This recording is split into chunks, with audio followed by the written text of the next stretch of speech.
ប្រធានបទថ្ងៃនេះគឺអត្ថប្រយោជន៍នៃការវឹកហាត់វិបស្សនាតើការអង្គុយស្ងៀមត្រឹម10នាទីក្នុងមួយថ្ងៃអាចផ្លាស់ប្ដូរជីវិតបានទេចម្លើយអាចបានបើអ្នកវឹកហាត់ដោយសតិ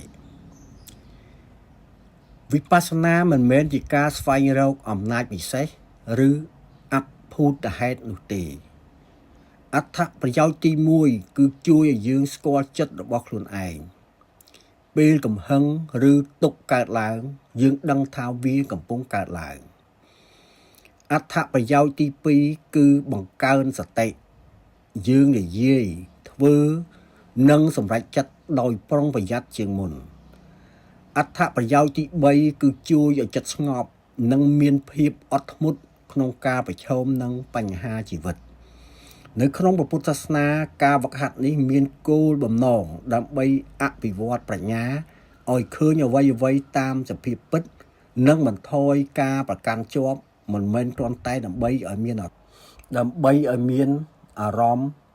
ស្ងប់នោះទេថ្ងៃនេះសូមសាកអង្គុយស្ងៀម10នាទីដោយដឹងខ្លួនជាមួយដង្ហើមចូលនិងដង្ហើមចេញ